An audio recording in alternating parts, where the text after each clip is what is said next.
Hello, you are tuned into chaos as usual. It is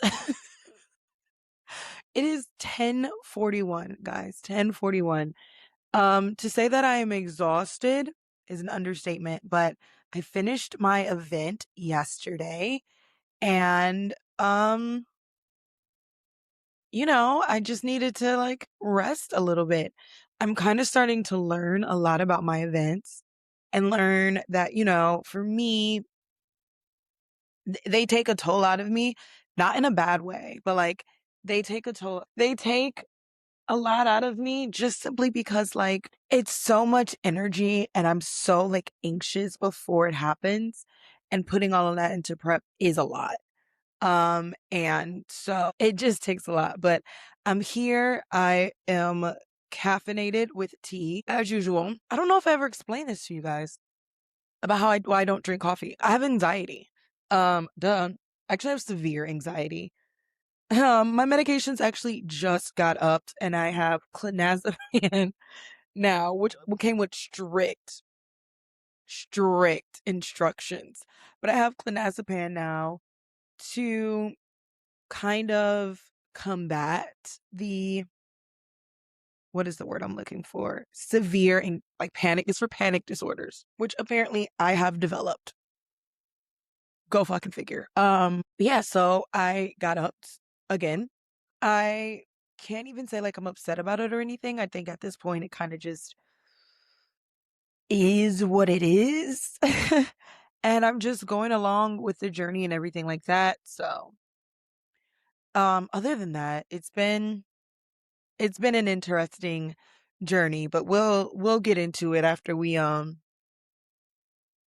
run that intro. So, let's go.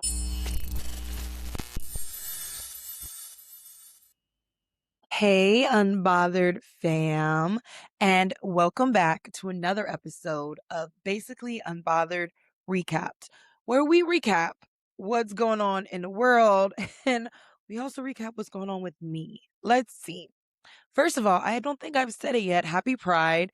There was there was a couple of conversations at work recently that just had like tickled me. The first one was something about like my month. And I was like, which part are we talking about? Juneteenth or are we talking about Pride? And they were like both. And I was like, thank you. And then it's so funny because I was fussing at my coworkers on a Saturday because they don't fill up this like towel thing that we have. And you're supposed to like roll up the towels and put them there. So there's multiple towels. They never do it. And I was fussing at them in front of a customer and it was jocularly. And or like the customer overheard and the customer was like, are you part of the LGBT community? And I was like, I am one of the queer folk. And they were like, they're homophobic. All of us died laughing. It was the funniest fucking shit ever. Like, I need more of that energy in my life all the fucking time. It was classic. It was exactly what the fuck I needed in my life. So that was such a good energy or like vibe to just kind of go off of. But I have had some struggles with work. You guys know I don't talk much about like that part of my life because I do like to keep that part really separate. I'm not a person, I'm very sensitive and I'm also very loyal. And even though I'm sensitive, I'm a very honest person and I'm a person who kind of just likes for things to be straight up and forward.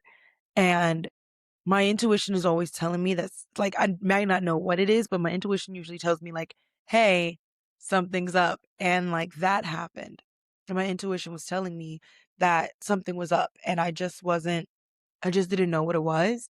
And so, I later on found out through a situation that happened and it was really hurtful. I'm not going to lie. I'm not going to pretend like it wasn't. It was really, really hurtful. And right now I'm just trying to like move past all of it and do the best that I can. I still believe that everything happens for a reason, even if you don't know what that reason is. And I may not know what that reason is, but like I have to have faith that whatever is going on in my life right now, where it feels really upended, there's a reason for that, and I just have to like trust the process. I just have to like trust that process, which is really fucking stressful.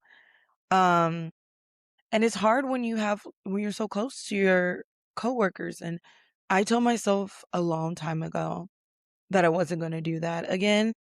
After I was with lying, cheating ex and everything went down with a big situation, all of my friends who were my coworkers, they kind of just turned on me and blamed me for like being cheated on and blamed me for my reactions and how I handled it and everything like that. And so I compartmentalized all of my boxes. It was like I'm not going to be friends with coworkers again. And I try to hold on to those boxes, and that it kind of blurred. My coworkers have been there for me for so many things. And like I've say it all the time, I'm so fucking grateful to them.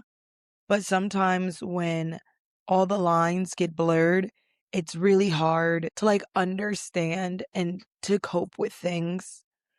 And it's been a really difficult like period for me having to deal with that. Everything in my life always feels like it's so fucking chaotic.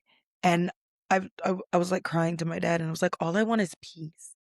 Like I don't know if anybody realizes that about me, but legitimately all I want is peace. I just want peace. I just want to be happy. I want to spend my life writing books and promoting indie authors and running my bookstore and doing this podcast. And I don't really want the drama. Like I really don't. I just want peace. I feel like I deserve it. I've been through so much, and I've given so much love and so much grace in areas all over, and I just want some of that on my own, I guess. But I also can't control everything, and I have to learn how to let go. So that's been really hard. There's been stuff going on personally, but I've been, I'm going to talk about it soon. I've already recorded the episode. I just haven't published it yet. I'm finishing with the OG, Basically Unbothered, a 2-part series. And then I'm going to get into my 2-part series where I tell my story. And that is really difficult. It has been a really, really difficult time for me. Just right around this time is really difficult with my grandma died around this time. And I'm really close to the time that my best friend killed herself, and also really close to the time when something really bad happened to me. And when I started the relationship that led to something really bad happening to me. And so it's complicated. It is. And I'm just trying to like find my way through all of this the best that I can. That's all that any of us in this like life can do. And so even though I tried, my moods shifted at work, and I wasn't aware of it necessarily. I think there were certain things where I was like, yeah, I'm a little edgy today, and I'd been having a lot more anxiety, but I was made aware that like my moods are very inconsistent.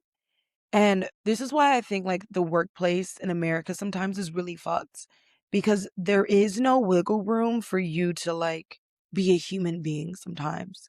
There's always this, and I'm not like I want to be very clear when I say this. I'm not blaming anyone. I'm not saying it's anyone's fault.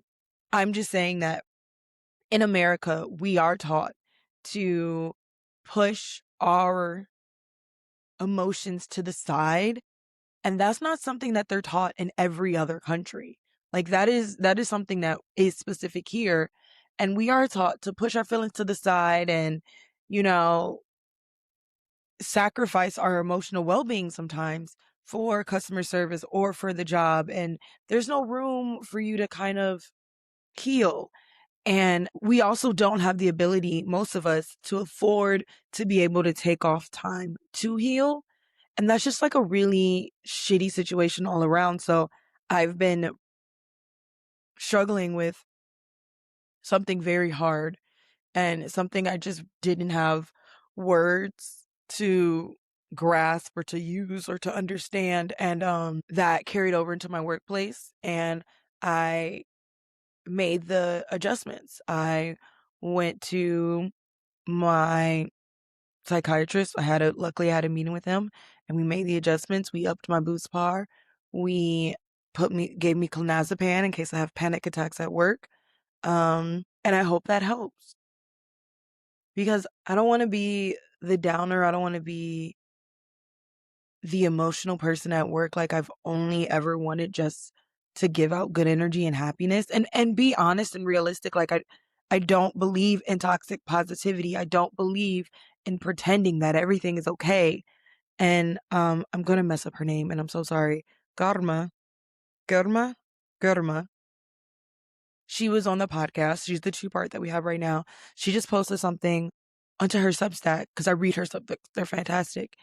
And it was talking about how when you emerge from grief, you look like a new person and there's things that you don't want to do. And this isn't the fault of my job or my coworkers, but between my mom getting stage 4 cancer, my grandma passing away, me dealing with all the health things that I've had to, my best friend passing away, filing for bankruptcy, losing my house, losing one of my dogs, having to move in with a parent, like my brother being hit by a car. Like there's so many things that have happened in the last year, 2 years that are just like, I've changed because of it.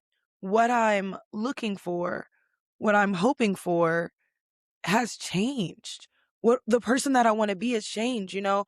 When I checked myself in, and I realized now that it was right after the funeral for my best friend. And there were so many things that in that funeral I kept in to myself. Um, there were so many injustices that happened to me as her best friend, as someone who we considered each other's sisters. And I don't know if it was because we were fighting at the time and, I'll never know, but there were a lot of injustices that happened to me. And for the most of her funeral, I didn't even cry. Um, I kept it all in. I didn't cry at my grandmother's funeral either. I just kept it all in. And I think that is one of the biggest things that contributed to me checking myself in is because I just keep it all in. And my therapist and I have talked about it, and he was like, you can't do that. Like you have to talk about how you feel. You have to be honest about how you feel. And I'm a blunt person in general. And so now I guess I was practicing like radical honesty and just saying how I felt and what's going on with me. I still did it with a joke on my face. And, I'm always been a dark humor person. I will always be a dark humor person. That's the way I'm going to approach things. But there's not always the time and space for honesty. And I don't agree with that personally, but I also understand the world and the time period that I live in. And I have to respect that. But for me personally, that's shifted to save my life. And to be able to keep going on, there's things that I've done and sacrificed so that I could continue to keep pushing on and to keep going because I don't want to not be here. And that's also nobody else's responsibility but mine. And that's why I'm working so hard to push the books and to push my brand and the podcast and the store and everything like that so that I can live in my truth and that be okay. Really, that's it. So that's been going on. On the positive note, I did have a book signing and it went well. I always have this issue where we're being honest, where I want more people to show up because I want the more people to validate me and my success because I don't think that, like success right now is numbers. So when I put in an application for Sidetrack, they asked how many people I could bring in. And that's always in the back of my mind as an author. Like, how many people can I bring in? Am I going to be able to justify this? Or will the place look back at it and be like, we should have never done this with a small indie author. We should have went with someone else who had a better following. And that's a fucked way to view this industry, but it's still the way that we view this industry. And so I always get stuck on numbers because I think that the number of people will validate me as an author. And even though I struggled with that as well, I really started living in the quality over quantity. And the people that showed up were amazing. I got to take pictures with them. Um, Love and Other Books is where I did it. They were fantastic. I would recommend for any author to go there and to do it because they really put effort into it. Like the people who worked there started reading my book. Um, they had questions to ask. Like it wasn't just me like question and answering to people who've never read my book. They had questions prepared for me, and it was so fantastic, and they were so kind. And no matter how big I grow, I hope to always be able to do something there. And I'm always going to keep that in mind that they were the first bookstore to kind of give me this chance to do it. And it went great. The people were there great. I got to talk. And I think I can be really captivating when I speak sometimes. Obviously, podcasts. I think I can be really captivating when I speak sometimes. And so getting to really tell my story and my whys and why did I make my book this way? I love doing that. I told everybody who bought a book, they're like, hey, you can shoot me a message on Instagram whenever you want. I actually love that. I actually love going down the journey with the people who are reading my book. It makes me so freaking like amped up and excited. It's because I'm sharing, like, I wrote this to share these journeys with you. So when you guys message me, and tell me about that journey that you went through with one of my books, I fucking love it. Keep doing it. Like, I get so weirded out when people send me DMs about random things. But if you send me a DM about where you are in my book and you're pissed off at me or you love it or I'm so happy. Let's do it. So that was really good. I'm very glad that I got to do the event. And kind of affirmating thing was that right after the event, I got an email to possibly do a pop up at a bookstore. I'm working with someone that I met at a vendor event a long time ago to possibly do a pop up and author signing there. I did get turned down by one market, whatever. If it's not for me, it's not for me. I have a pop up coming up next month. It's coming up soon, actually. I got to get some things ordered that I'm also really excited about. So I'm just trying to live in that like truth and enjoy this journey because this journey is so amazing to me. Being able to talk about my book and indie author books and sell them and build the store has been so fucking fantastic. Um, I just enjoy it so much, but I could talk about this for days. I'll give you guys more updates as we come because the store has been doing things. Um, Unfortunately, we have a sale going on, but by the time you guys hear this, maybe I'll extend it. I'll extend it so that for you guys who are listening to this podcast and you want to go shop my books or other indie authors' books, we're doing the summer solstice sale and it's 10% off of everything, the books, the candles, the bookmarks, the stickers, all of it. So there's that. Let's get into our pop culture. All right. Our, our first thing. So we talked about how I don't like seek out these things unless I'm building the podcast itself with guests. And then I like go through things and I pick them out. But the stuff that I talk about here are usually just things that I'm scrolling on social media and they pop up. This one popped up because it knew what the fuck it was doing. Okay. Professional sports are known to make and take notice of big events that are going on in the world, like holiday calendar events. So Breast Awareness Month, Black History Month. There's so many things that, they do. Obviously, they're going to do something huge for July 4th, Juneteenth, which is the day that I'm recording this. They also do something for Pride.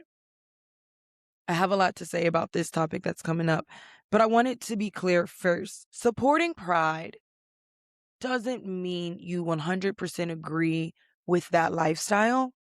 It means that you support someone's ability to live their life as they choose without harming anyone else. And before I could fully identify as queer and I really understood what that was, and so many people ask me, like, Gabi, what does it mean when you say you're queer? And I'm like, I don't like labels. I've never fucking liked labels. And I've gone deep dived through these pride names, the LGBTQIA. I've gone through all of these things that fall under the rhythm. I mean, there's so many. There was one that I was thinking about, and I'm trying to see if I can remember what it was. It was basically like you are heterosexual, but you're flexible, and there was like you're homosexual, but you're flexible. There's so many terms, and I just don't like them. I like people. I think that people are attractive, full end. We could go into pan, we could go into all these other things. I don't care. I don't want the label, because with the label also comes like these expectations. Like, if I'm pan, I have to be able to date all these people. And if I don't date these people, if I only date a certain gender or orientation or whatever, then something's wrong with me. And like, I don't I don't care for that. Like, I'm not going to abide by anybody else's rules. That's how I am. But before I've identified myself, I was an ally, and I never understood why it mattered, even as a kid. I just didn't fucking get it, right? Like, I don't understand. Where did this all come from? The hate for it is just so crazy. And I'm saying all this because what happened was the San Francisco Giants were having a pride night, which every team in the MLB does. Their pitchers decided to protest this. One pitcher chose not to wear the hat, and honestly, don't give a fuck. Truly and honestly, do not give a fuck. If you don't want to wear the hat, I don't care. Like, I really, truly do not care. For some other people in the queer community, that may matter to them, and that's their respect. For me, I don't give a shit. If you don't want to support me, I don't want you to support me. Legitimately. I don't want your fake support. I don't want you to pretend. If you're not feeling it, don't feel it. Represent what you want to represent. I don't think that I can push my values on anybody else either. And if my values differ from your values, okay. As long as you aren't wishing me ill, voting against my rights, or trying to do me harm, I don't care. But outside of that, I think it was 3 other pitchers decided to deface their hats and put Genesis, and I want to get this correctly. I believe they put Genesis 9-12-22 on the shirt. I just looked up their score. They lost. They put Genesis 9-12-16 on their pride caps. The passage describes the rainbow as a sign of God's covenant with the earth. I talked to my dad. We know I'm not religious. Let's be clear. We all know I'm not religious. I talked to my father about this. And I was like, God is an inanimate object. To be clear, scientifically speaking, God is a thing that we can't touch or feel. A rainbow is a thing. At least we can see it, but we also can't really touch or feel it. A rainbow doesn't belong to a religion, nor does the rainbow belong to pride. It's just the symbol that they chose to use, which, if you look up like the definition of a rainbow and what it usually means, is inclusion and acceptance and all the colors and all the different things coming together to make something beautiful. That was the purpose of it. We're basing our opinions about what a rainbow belongs to. Again, it doesn't belong to anybody on this godly earth, if you will. It doesn't belong to God either. It's a thing. It's a thing. And one of the biggest things that has to come out of this is that we have to realize that Christianity is not the only religion in the world. And to continue to claim that this item belongs to one religion and one religion only is wild. And just like unacceptable, guys. Like, really, at this point, like, again, feel how the fuck you feel. But don't deface your fucking hat because you're mad about a rainbow. I want you to realize these are grown-ass men.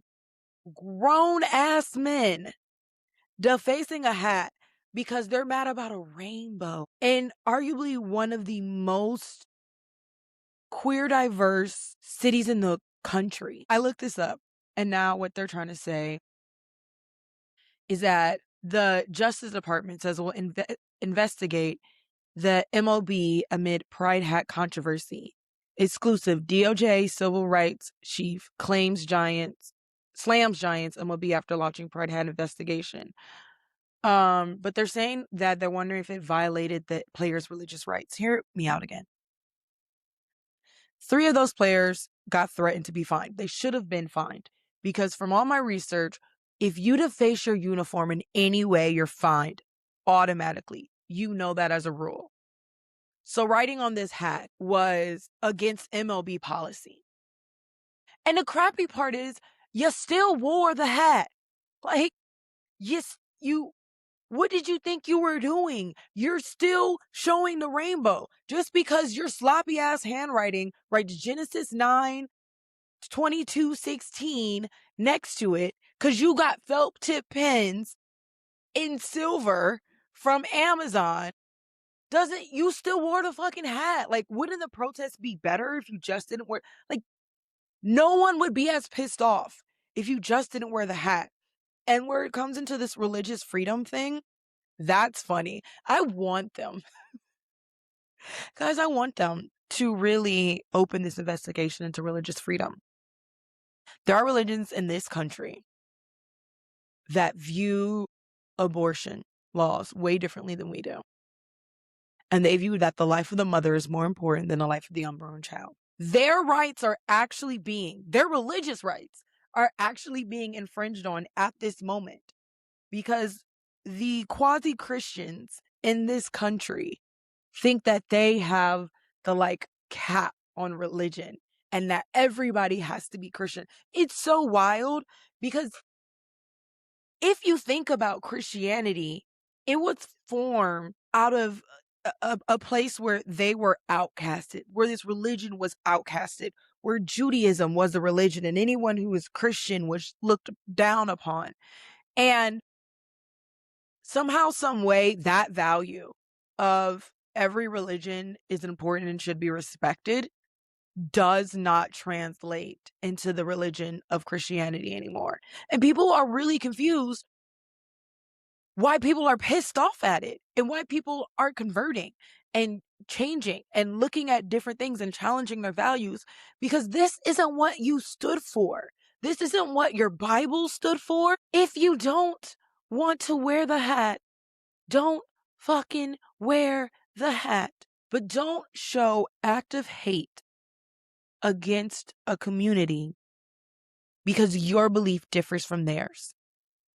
Queer people don't show active hate for the community that doesn't support them. Do what the fuck you want to do. What queer people want is to love, to live, and to be safe. Accept it would be nice. Sure. But give me the basics of surviving through life first. And then we can get into these other topics. But the fact that these grown men just simply couldn't, imagine you went to work and they have a uniform and you know they have a uniform and then you just don't give a fuck. You write on the uniform. The way that you would be in the MLB as a job, the way that you would be in so much motherfucking trouble, and the fact that you didn't fine them for defacing their hat, but you would fine other people for writing their kids' names on their jerseys or shit. Get the fuck out of here. Get the fuck out of here. I don't know what those players thought they were doing, but I don't think they realized that their money comes from how many people go to their games. Their fandom is in a place that is one of the most queer acceptable places in America. Maybe you should just play for a different team. Apparently, all the pitchers suck anyways, so maybe you really should go play for... Maybe if there were pitchers who were queer accepting, y'all would be winning games. Shit, did I say it? My bad. You don't have to believe in something to not give it hate. That's all I'm gonna say. Like, I don't believe in God. I don't believe in Christianity. Outside of the values that they use to oppress other people, I have no hate for it. My entire family believes in God. And when they pray, I don't, but I sit and I am quiet and I let them finish. Or if they're doing like a group prayer, I'll step outside and let them finish. I don't give them any hate. I don't give them any whatever about it. That's their life. They should live it as they want to fucking live it. Period. So we'll see if this gets anything, but like, guys, some people don't think it's stupid to open up a case that's just going to open up another case that's going to possibly prevent you from getting. This is just dumb. I can't believe this. I can't believe that this is the America that we live in. Sometimes I really can't, and I can fucking finally say it. I cannot believe that this is the America that we live in. And the fact that worldwide people have to hear this and just look at us with shame. Like, that's just, it's crazy. All right, I could, off my soapbox. All right, Bunnie and Jelly Roll split. That's our next topic. And at first, guys, I was coming guns blazing because everybody on TikTok was hyping me up. Like Bunnie, he was homeless and Bunnie gave him a place to stay and helped him start his career and helped him get his kids back and blah, blah, blah, blah, blah. He put him up on and then he divorced her. And I was ready to just discuss how this is such a common thing, that when women take men and they build them up from, and it is still a common thing, women take men and they build them up from nothing. And then men resent them for it. And then men want to go look for something else because now they got it. They got the confidence. They got everything they wanted to get from this person. And that's all they needed. Because sometimes the menfolk, I've been saying menfolk now, guys, the menfolk look at a relationship as what can I gain? And this is one of the reasons why I've decided that I no longer want a romantic relationship. Y'all are going to take this way I already know that my comment section's about to be fucking crazy. But it's the truth. I don't see the point. I told my dad the other day, I'm 34 years old. I've been in my adult life, I've been in 3 relationships with 3 people whom I loved. All 3 of those people have done me wrong. I still love them. I don't wish them any harm. None of them. I feel like I got my fill. I feel like I got it. Like I have been loved. Maybe not in a whole and healthy sense, but I've been loved and now I'm done. I don't want that anymore. I feel like romantic love is such an inferior love to everything else because it's one of the loves that requires something. It has the most insecurity and creates the most resentment and fire. It's so weird. It changes who you are, and often not for the better. For me, it changes who I am. Like, I don't ever want to be the person I am in a relationship. And I'm not even bad in a relationship, but I sacrifice myself and I give my all to a person and I lose myself. And now you could say, oh, well, you just need to do more therapy. Yeah, absolutely. But I also don't ever want to put myself in that position again. And things change and maybe one day I'll change my mind. But like, I don't see the purpose of it. I could 100% do platonic partnerships. I think platonic partnerships should get more rep because that comes from a mutual respect. That comes from not necessarily what can we get out of someone, but what can we build together without having to require intimacy or sex or even loyalty in that sense. Like the loyalty I require from a platonic partner is that we're down this road together. You want to go chit chat with other people or girls, whatever. The loyalty I require is that we just come into this 50-50 and we work on that together. And the funny thing is, I think that that is one of the things that relationships are missing right now, is that the conversation about what is 50-50 is gone because traditional gender roles are gone. And instead of shifting into what does that look like now and changing the way that we see relationships, we're like fighting at each other. And that's not what I want. I want to go in and be like, this is what I offer. This is what you offer. This is what I need. This is what, like, a business. It's funny because on Coffee Convos with Kellari and Lindsay Chrisley, they talked about how their friendship has lasted the most, even though they haven't been friends, and their business has lasted so long because they didn't start as friends. They started as business partners. And that, at the end of the day, was always the most important thing to them. That's what I want. That's what I want. But to the bunny and jelly roll of it all, I was ready to come guns blazing. But Bunnie has a podcast, and I haven't listened to all of it. But she is talking about her relationship with Jelly Roll. She's talking about the split and about how amicable it is and how much she loves him. I just saw a clip when I was preparing for this, when I was in the bathroom, and she was like, yeah, he's dating now. And I love that for him. I love that statement, period, right? In relationships, we feel like a possession over the person that we're with. I hate that. I hate that so much. I really, really, really do. I wish that we could let that go. But we do. We feel some form of possession over the people that we're in a relationship with. And letting that go to just love somebody is a beautiful thing. People question me all the time and ask me, why am I still friends with my ex? And I said, because we formed a friendship before we formed a relationship.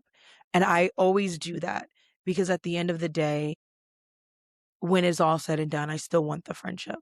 And I am friends with my exes. Variably. Not with the most recent one, but you guys will find out why. But I am friends with my exes. And so, like, that is just, if it's amicable, she's not talking shit about him, we shouldn't either. Let them be. Let them figure it out. She said that there was a fight and they had, like, in their marriage, a thing where, like, never say divorce, which is so hilarious. I remember it was one of the bunnies, Kendra. She was married to, like, a football player, and they said that, and then they had been getting divorced, and it was like, uh. um, but she said that he had said it many times, but when she said it, it was like, oh. And she said she didn't really mean it. She was just really fed up and, didn't talk to him, and then he did it. And she's like, it's no hate. That's his choice or whatever. I love, and clearly this piece is coming from, she's had a lot of time to process this because this happened over a month ago. And like, having the time to process shit really changes the fucking game, guys. Like, we need to stop trying to make comments and statements right out the gate before we've had time to really process information. That was one of the things that when I had my conversation at work, I didn't tell them, what I was feeling or what I was thinking at that time because I need to process. I need to think it through. I need to hear it out. I need to weigh the pros and the cons. I need to see if there's truth to it or validity to it. And I can't do that put on the spot in a moment. My brain needs to not be in this high pressure zone where people are looking at me and they're asking me for things. It has to be when my mind is truly settled on it and it feels okay. And that is honestly the most important thing to me. And so giving time to process, like, if I could give you guys, just because I don't want to be in a romantic relationship does not mean that I don't want that for other people. I think that we as people get to choose how we live our lives, and you choose what's best for you, and I'm gonna choose what's best for me. If I can pass my advice to people who do want to be in romantic relationships and you get into fights and you get in all these things, give time to process it. If you get in a fight, don't just jump back in. Really give yourself time to process it, because when you get into these fights, the first thing that you're doing is you're like fight or flight. is being triggered. Someone is saying these things to you and your immediate thing is like, I have to get them back or, whatever. And you're not even hearing or listening to the conversation. I liked having most of my conversations via text message because I cannot process it. And because I'm an empath, I absorb all of it and then I instantly feel like I'm shit. And I need some time to think and be like, no, actually, they're kind of shit too, or whatever. You have to give your brain time to think and to process it, because if you don't, you're never going to be making the right decision. You're only going to be making a decision based out of fear. And you should never make any decision in your life based out of fear. Now, I'm not saying it's not going to happen, but I am saying that like you shouldn't. You shouldn't make any decision in your life based out of fear. That's my last take. Our last topic is Bea in the media, because we're covering Love Island, and don't worry, guys, we got our Love Island topics of the week. It's Friday night. I watched Friday night's episode. So, but catching up on our Love Island stuff before we get into this new week, Bea was kicked off the island last Friday. Because they did a recoupling, and it was between her and Melanie for Corbin, and Corbin picked Melanie because America voted. We'll get into that too. But Bea went on the After Sun, and one of the things that people are really starting to notice is what they're calling the one-sided beef. Bea seems to be having a one-sided beef with Melanie, and we're just like, girl, give it up. It's so weird. And people are commenting about it because then Bea is giving Sincere this grace that she doesn't give Melanie. And people are like, oh, that's so weird that she's like defending Sincere for being a fuckboy, but like Melanie was just living her life having fun and she's hypercritical of her. And I'm here to tell you guys, it is because Beatriz is a guy's girl. She is an athlete. She lives in a guy's world per se. She probably spent a lot of time around guys. This isn't a bad thing. I used to be a guy's girl. I used to be a guy's girl. And I still love hanging out with, I love hanging out with men. Sometimes I love hanging out with them more than women because like there's a difference in like what you have to show up for when you hang around men than when you hang around women. And like, I know that with my men friends, I can just like talk shit and not really give a fuck. And then with my women friends, sometimes it's different. But Beatriz is a guy's girl. She's going to see the guy's side. She's going to defend the guy, and she's going to be hypercritical on femininity. She's going to be hypercritical of femininity. And that is one of the big things that you see between Beatriz and Melanie. They're both Latina women, but it's clear that maybe because of her disability or because the way that she was raised or however, Beatriz values strength. Melanie values vulnerability. That is one of the true differences between them. Beatriz lives in her masculine energy.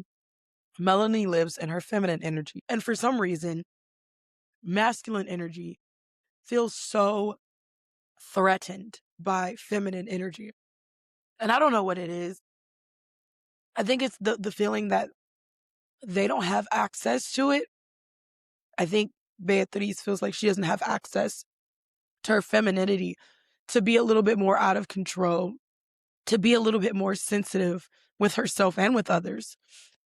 And she hides behind this honesty thing.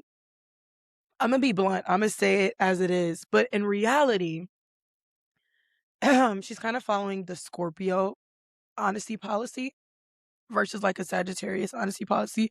And this is something I live by. Both of those signs are honest as fuck. Blunt as fuck.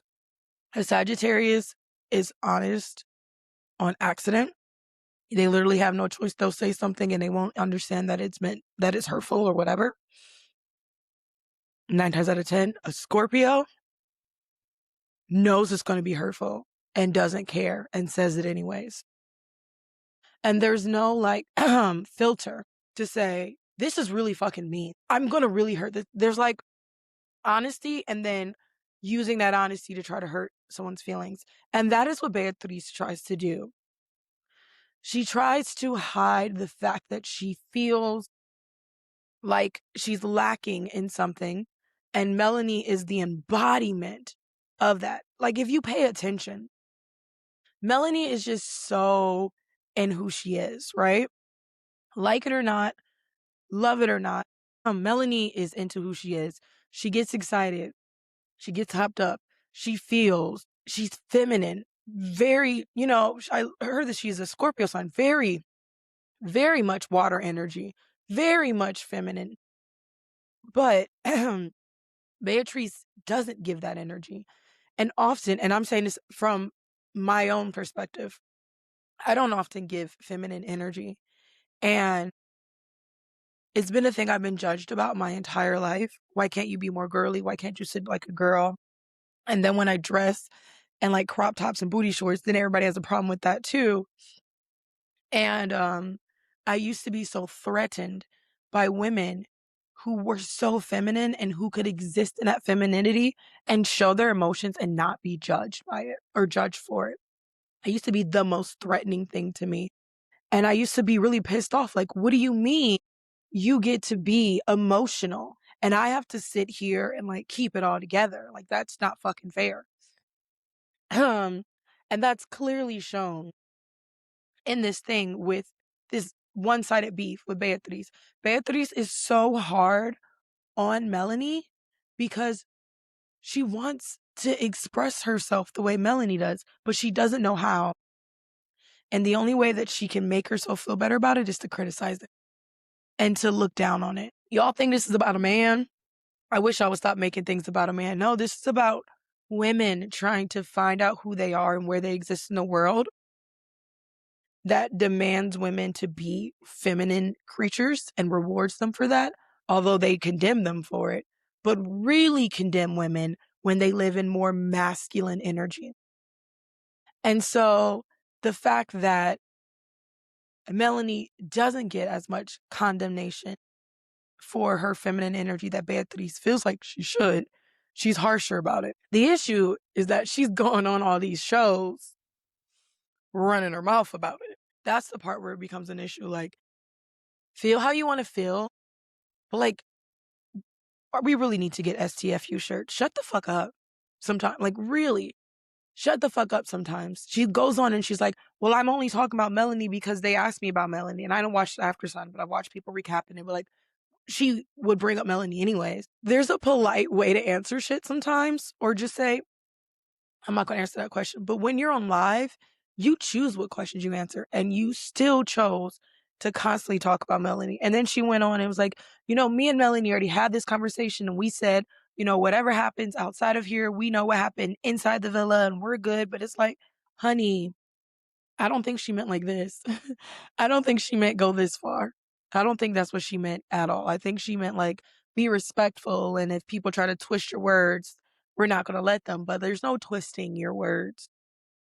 You are saying exactly what you want to say. And I love that for you, but I'm really happy that you got out the villa. I don't think her energy fit in this specific villa. And that's the hard thing, is that Love Island is more than just the chemistry with the men. It's also the chemistry with the entire group. And Beatrice is cool as fuck, but I don't know if her energy really fit with this group. But let's talk about it. Let's get into Love Island.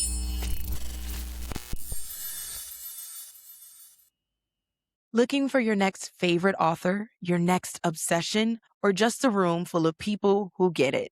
Then you need to be at the Pages Against the Patriarchy event on June 27th. This is a virtual event featuring 20 incredible authors coming together for a day of books, conversation, community, and stories that challenge the world around us. Whether you love romance, fantasy, sci-fi, indie gems, or books that leave you staring at the ceiling at 2 a.m., there's going to be something for you. Come hang out with the passionate readers, discover new authors, and celebrate storytelling that takes up space unapologetically. Again, that's Pages Against the Patriarchy, happening virtually on June 27th, featuring 20 authors. For more information, head to pagesagainstthepatriarchy.com.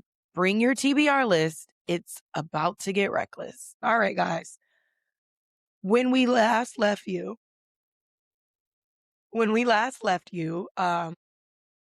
America was voting and we had to wait because Love Island systems was down. But America voted for who should be coupled up with the bombshells. The bombshells were Corbin and Soul and Jen. America voted the way I wanted them to, by the way.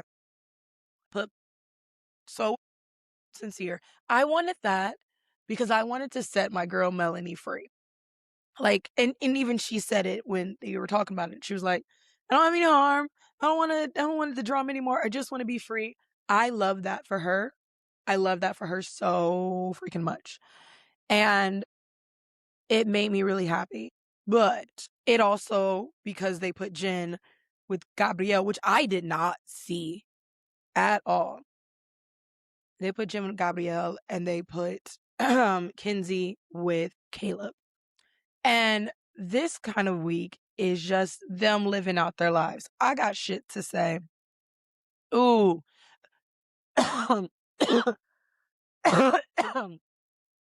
First thing is, Sincere's middle name should be Gaslighting.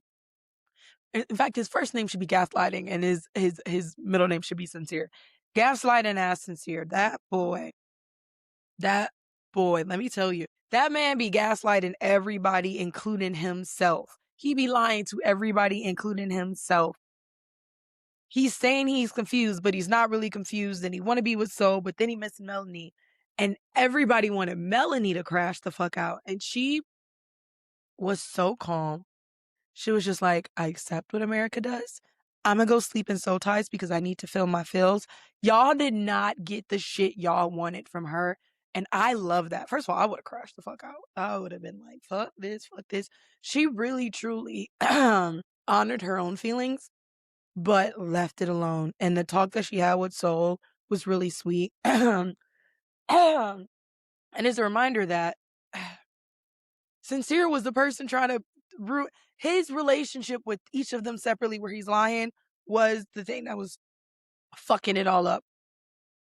And I really like Corbin and Melanie together. I think they were great together. I think they were really cute. Maybe they're just too much like friends. But it started getting weird because Kinsey's doing the same thing that Sincere is doing. I don't like it on either end. Kinsey feels some type of ownership to Corbin, which is weird because they haven't been coupled up that long.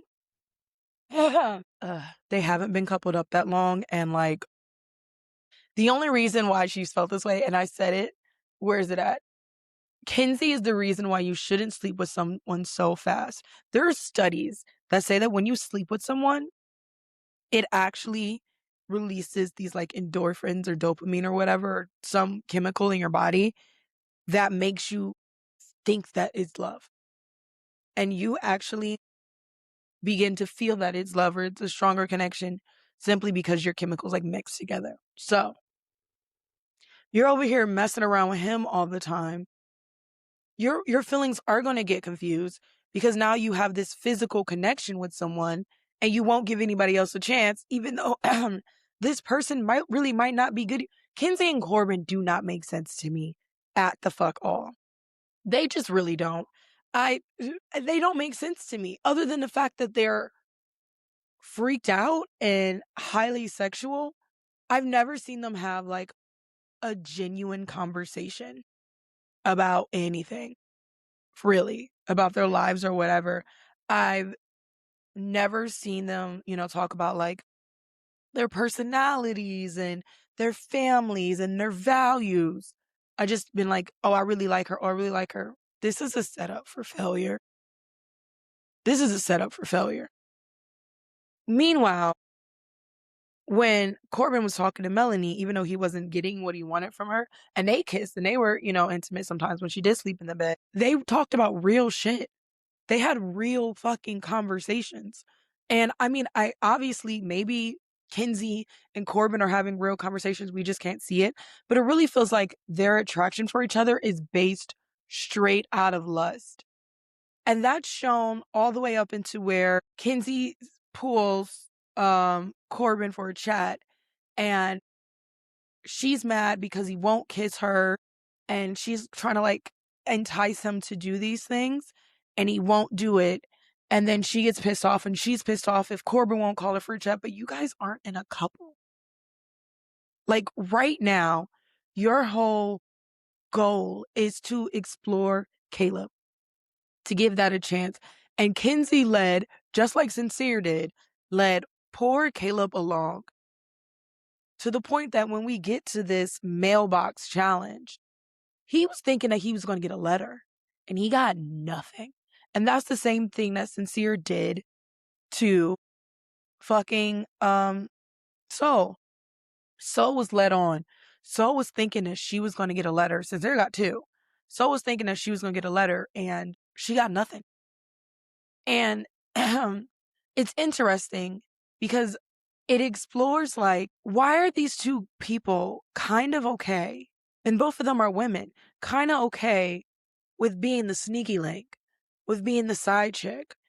And I'm not saying, I want to be clear. I'm getting this from some of Soul's actions and comments, like from the mailbox challenge where they were, or mailbox recoupling, where she said she just knew it. It was her intuition. And you can kind of feel from her conversations that she kind of knew, and you can kind of see from some of her reactions when Melanie is doing something. There's like a jealousy there. And not like a bad jealousy, but like, I know my man still has feelings for this person kind of type shit. But she was really okay with kind of going along with it, even after it started to be kind of clear from the pieing situation, or the pieing challenge, that we knew that Sincere wasn't being honest. We knew that Sincere was lying. And don't get me wrong, Melanie is bold as hell, but Melanie didn't know that Sincere was lying to her until afterwards. I'm coming for you, Melanie. As much as I love you, we gotta talk. Soul did. Kinsey gets mad until Corbin pulls her, and she's like, you don't talk to me during the day. You don't do any of this during the day. And then she entices him to kiss her and make out with her, because they go up and they hide in the bedrooms. And she just says, we won't tell anybody. And she's very okay, again, being with the side chick. And you guys are going to be like, it's not that simple because they were a couple. Look, there's respect inside of the couples for the person that you're coupled up with. There's a respect that just happens there. Like, whether you think you're going to couple up with them more or not, there should be a level of respect. And that level of respect breaks the moment when you entice someone to lie so that you can get what you want. And I really, it's this like concept that women really want to be loved and wanted. And sometimes we will sacrifice our values and our morals just for that. And even for Kinsey to go so far as to like blame Melanie for the reason why they're in this mess, because Melanie's so hooked on Sincere, and she won't give Corbin a real chance. And that's what, no, the reason why you were in this mess, Kinsey, is because you had a fucking type. The man came in that was your fucking type, and you gave him no time of day. You played him so fucking bad. It was not okay. It was not okay. And he was so fucking chill about it. It's just, Kinsey is on my shit list. Don't worry, guys. Kinsey is high on my shit list. But going back to like Soul and that challenge where they were putting pies. And so basically it's like sweetest pie. So there was something sweet that you would give someone. And then there was like a pie. And Beatrice felt like the questions that Soul got pied for were questions that Melanie should have got pied for. And I don't know whether I agree or disagree. I do think it's unfair for Soul. Regardless of how I feel of her being okay, Soul presents as a really confident person. And even Sincere said she has callous confidence and swag.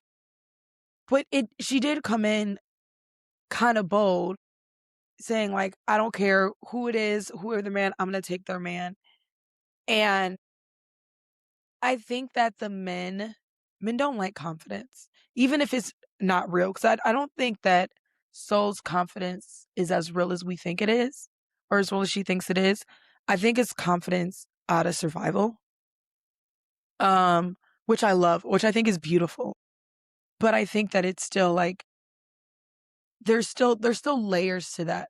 But she exudes confidence because she has to. And sometimes when we go through struggles in life, we have no choice but to suck it up. And like that gives to me, so it gives a lot of that energy.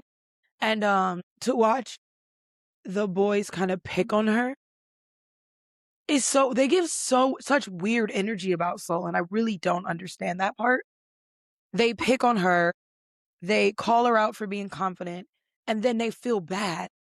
But then they don't feel bad enough to do anything about it, really. And Casey in specific, his relationship with Soul is so fucking weird. It's so weird. It's so gross. Casey's app on my shit list too, cause that shit's fucking disgusting. Like him and Amaya had so much like drama this week because he just can't. There's something about Soul, and I think that that is what the men hate the most. There's something about Soul as a beautiful woman that gives enough confidence to make them feel insecure about themselves and question themselves, but not enough vulnerability to make them want to get to know her. And I think that Soul made a comment when she left because Soul left last episode. They voted her out, which is just weird because Sincere gave the thing after he recoupled with Melanie. Shit was just weird. Sincere's just be doing weird shit. He at the top. Don't worry. Again. Um, but there's just something they just have this weird thing, and Casey wants to pull Soul for a chat, but Soul kind of isolated herself with Sincere, but then made a comment about how this is Love Island, not Couple Island. But she was very committed to Sincere herself. And the only issue is that it didn't work out for her. Um, and that also has to be really jarring for her because someone said that you're taking all of these people who think they're the prettiest ones in the room and they're no longer the prettiest ones in the room, and you're doing this social experiment where you're seeing like how does that really affect them. And that's why I think Soul's confidence is like a something she has to put up, because when those cracks start to come, you can start to notice it from her. And she makes comments about how she felt like not enough people pulled her for a chat and she wanted more of this, but it was like you also have to pull people for a chat too. Like that is a thing that you have to do. And you said that you were okay with stepping on all these girls' toes and you wanted to get to know everybody, but then you stepped back. And that was just really confusing energy. And it was just, I mean, the whole situation is sad, but it also made me question, like, why why do these bombshells feel like they deserve something? They come in and they're like, I'm gonna come, and then again, prettiest person in the room. I'm gonna come in and everybody's eyes are gonna be on me and everybody's attention gonna be on me and I'm gonna be the new hot commodity. And that was something that Soul could not handle. Um, she felt good when Sincere was giving her the attention, and she felt good when she felt like Sincere was the choice and she was picked. She didn't really care. I mean, she talked about it a little bit, but she really didn't care that nobody else was pulling her for chats because she felt very secure in that. But the moment that that stopped happening, she wasn't. And that's because she really thought that she was going to come in and shake up the whole villa. And someone I watched and they were like, that's probably on the producers. The producers are probably like, girl, you about to come and ruin all of this and they all going to be. And when she got there, like none of it happened. And that really is truly, on the producers. But like, it's clear that in this social experiment, we're also exposing what our beliefs are. And her feeling like she should automatically get something because she's coming in as a bombshell is telling. Because the truth is, no, you shouldn't. Yeah, you're coming in as a bombshell, but everybody has certain, and coming in as a bombshell is fucking hard. I couldn't do it. Make me main cast or nothing. I don't want to be hated. I don't want to be breaking up nobody's couple. Make me main cast or nothing. But at the same time, having this expectation that someone is supposed to see you and see your beauty, and maybe that is part of something that she's happened, or maybe for her, if it's not been like her personality, it's been lusting off of her. And that was arguably people liked her personality for the most part, but they didn't lust after her. And that was something that really shook her to her core. I'm not disagreeing with some of the things that she said, but I do disagree with her. Like, I'm a bombshell. I'm supposed to get all the attention. Like, that's just not how it works. Like, every season is different and every group and cast of people are different. And if they're all coupled up, it is still Love Island, guys. And I understand that part of the game is exploring connection, but you have control over that. Um, and so that was really hard to see.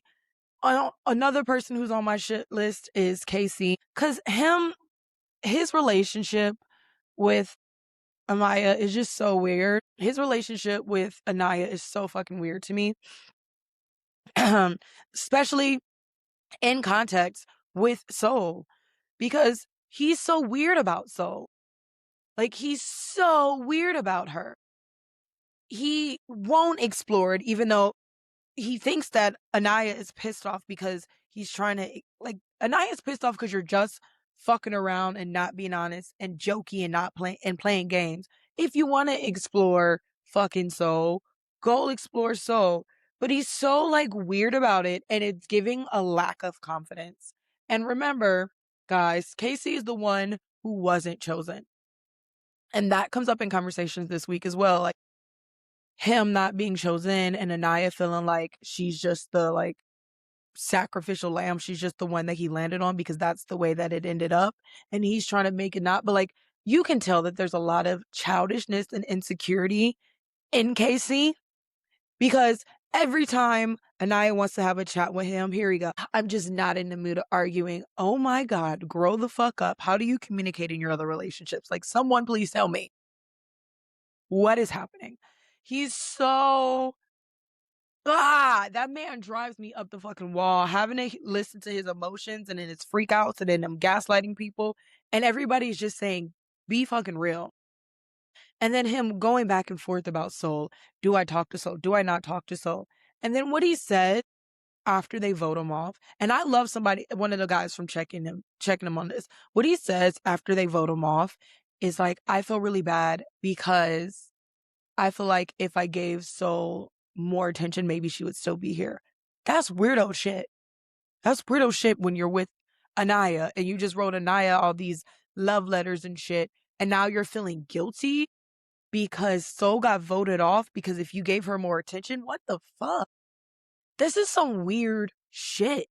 Like, Sincere's dirt is dirt, but it's dirt we can fucking see. Casey's dirt is just weird. And it's like hidden things, and he's very good at trying to make it seem like he is being upfront and honest and he does care, but he's always making backhanded comments. And that grandma comment, boy, you thought I was gonna forget about that shit? There's no fucking way. There's no way that you called Anaya a grandma because she doesn't want to do anything on bed with you in front of live TV. What? They show that shit on TV. Her parents have to watch that shit on TV if she does something with you. Or maybe she wants to, I don't know, explore the actual connection without making it really sexual. Because look at fucking Kenzie. Kenzie can't do anything. She can't make a decision. She over here encouraging people to lie, cheat, and steal because she got physical. KC is just giving really weird energy. And now I want our girl Anaya to like find somebody else. Can we find her someone else? Please. Because at this point, it's just giving it's just weird. And I can't handle it anymore. I don't know. It feels like it's based out of insecurity. It feels like his insecurity was definitely triggered, and Anaya is his safe space because he knows that that was all he had. And Anaya feels that. You hear her talk about it in conversations that she feels that. She feels that like he's not really all in. He's just all in because that was all he had to stay on the island. And Casey keeps like playing these games. And then some of the statements that he makes is just that drama is going to get real interesting.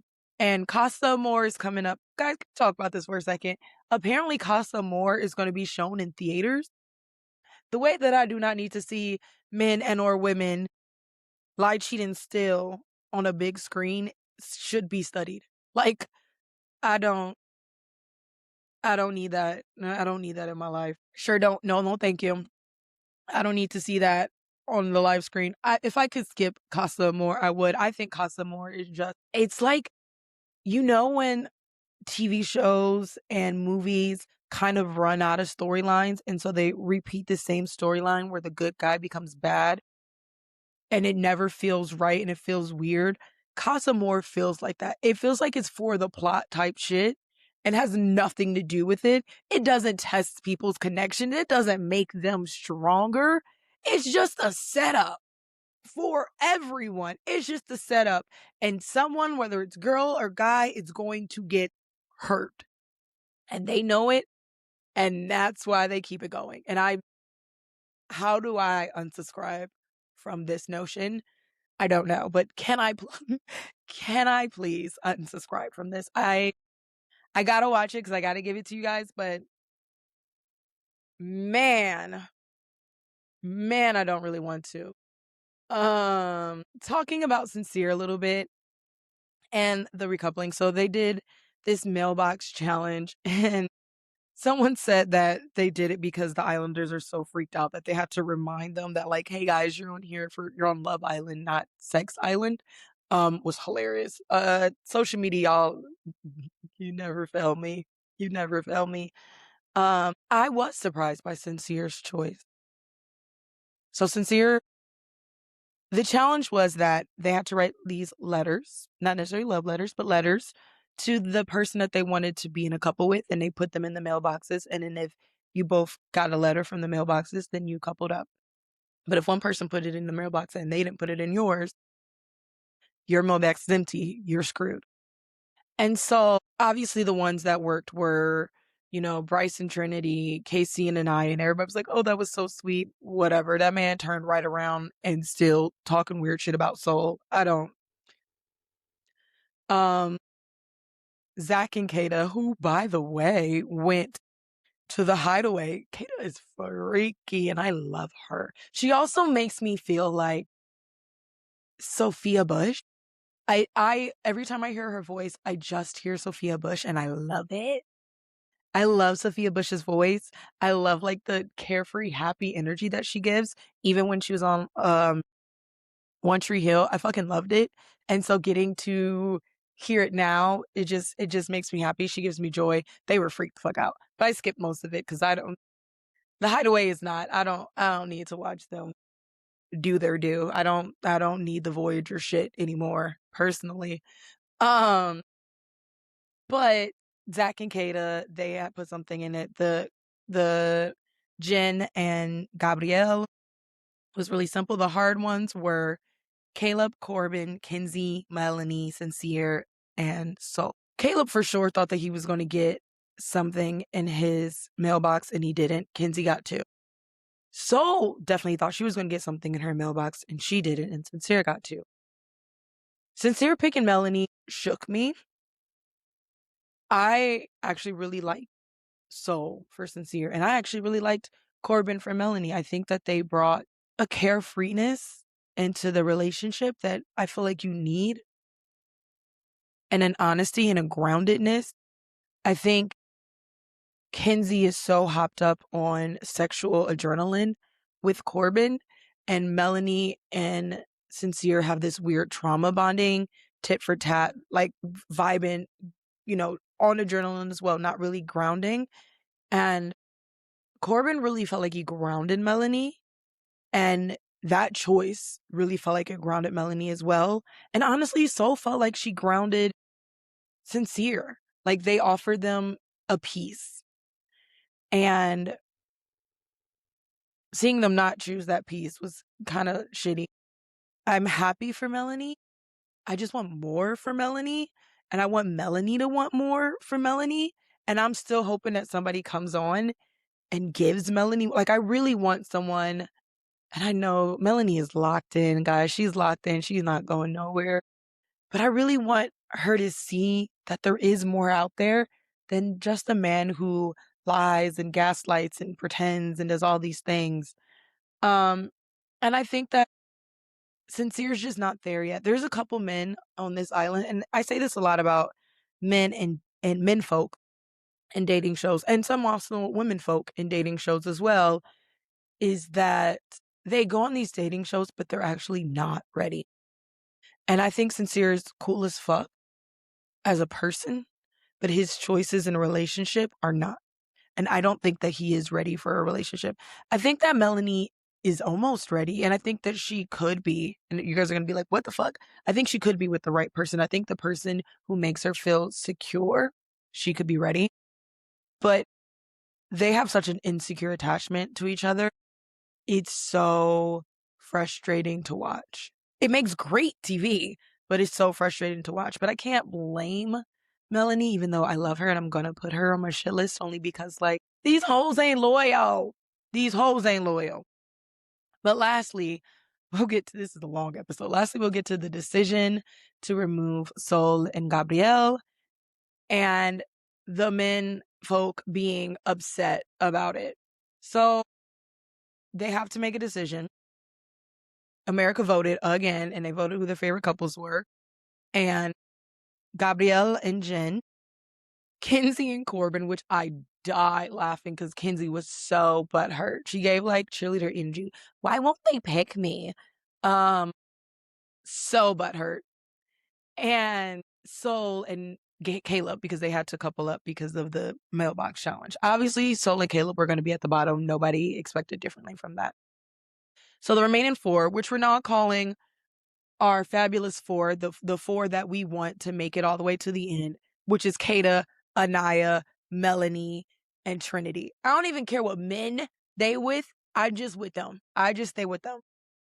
This one, the women had to pick which one from the three remaining men at vulnerable had to go home, and the men had to pick women. They picked Sincere. The men picked Sincere. Are we surprised? No. Sincere. They picked Sol. We're not surprised. Sincere wanted Sol out of there, so Sol couldn't go run back to Melanie and be like, yo, your man has been. He wanted his dirt out. He wanted his temptation out. He thought that that was going to be like the right move. Okay, cool. Love this for you. Okay. And again, like I said, the men have this weird thing about Sol where she's like the whore. That's how they treat her. Like, there's the Madonna and the whore complex. They treat her like the whore. They lust after her, but there's something about her that feels so unattainable. One of my coworkers described her beauty as like an art piece, right? And she feels like porcelain and unattainable and like, ugh, that like they resent it and they don't feel like they can be in a relationship with it. And it's so weird. Like they would love to have like probably one night stand and they love to flirt with her and try to keep her along, but they don't invest in her. And it's very clear. And on the flip side, I like the girls' reasoning. Personally. The boys' reasoning is the boys' reasoning. I would have fucking kicked Kinsey out. Like, high key, I would have just let Kinsey go. She been playing around with these man's emotions. If Sincere was up there, the girls would have let Sincere go. They've been playing around with these man's. She been playing around with these man's emotions. She been jumping and jump. Like, their reason for Gabrielle is that he jumps and jumps. And I agree. They got rid of Gabrielle because they said that he always seems like he's waiting for the next thing. And he does. He's come in with that energy. And even though he's only been with Beatrice and Jen, he's always, even when he was with Bea, he always gave that energy like, you're cool, we're cool, but I do want to know what's coming next. And the same with Jen. This is where the situation I'm in now. I'm going to dive right in, but I'm never going to be fully in it because I'm just waiting for the next new bombshell. And I agree with that logic. Like, this is still Love Island, and these people are still trying to find a real true connection through the craziness, through the bullshit, but at the same time, find it nonetheless. And Gabriel just seems like he's here to just count women like he counts sheep. And not in a bad way. Like, I love that for you. But they want to give Caleb, who got screwed the fuck over by Kenzie, the opportunity to really, truly have the experience and to really have the chance to find it, where it seemed like Gabriel maybe wasn't in it for that reason. And it gave the same thing like when Andrea left and everybody was mad about that. We were all happy about that though. Although Rob wasn't, but Rob stay on my shit list sometimes. But it's I agreed with it. The men folk were all butthurt and tough, and it's so funny how the women can respect their decision, but the men folk are just like, oh, this is such a stupid shit. They kicked my best friend off. I'm so hurt. I'm so hurt. And I'm just like, grow up. The comments about you may not get breakfast. It's been interesting, guys. There's obviously so much more I could talk about, but like those are highlighting, we've been here for a while. Those are highlighting some of the things that I've noticed and some of the things that to me that they say about what's going on in the world right now. And that's, reality TV show does it better than almost anything else, highlights the way that the world is viewed and that you viewed. And Love Island, although kind of gross sometimes and a little drama and kitschy, also shows like what happens to pretty people when they're not just a pretty person anymore. And I fucking love it. But last thing, we're gonna get to our shit list. Let's see. On the bottom of my shit list, Zach, he still be kind of weird. I gotta figure out how many people do I put on this shit list. Hold on. I need to pull it up. All right. There's a total of 6 people on the shit list. So the bottom of my shit list, I'm gonna put Zach. I'm gonna put Melanie. That's really hard. It's not gonna be Kada. It's not gonna be Caleb. Jen, you know what, Jen? Because her and Kinsey are having this weird energy with each other. And I don't fucking like it.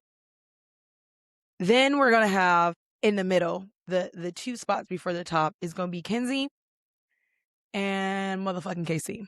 Cause what the fuck? What the fuck, guys? I can't. And then at the top of the shit list, again, is going to be Sincere. Although, Casey, you keep playing and you're going to make yourself at the top of that. And Kinsey, you keep playing too. You might also find yourself at the top of that list. Low key, if I could share the top, it'd be you and Sincere. But Sincere's done more dirt all around collectively. So that's why he made it to the top. But that's my Love Island shit list pyramid of the week. Sunday's episode comes out yesterday when you guys hear this, and I'm going to be watching Sunday through Friday, hopefully, again, and give you guys more insights. I will talk to you guys next time. Thank you so much for joining me for another episode of Basically Unbothered Recap. Gabi Gabs Podcast.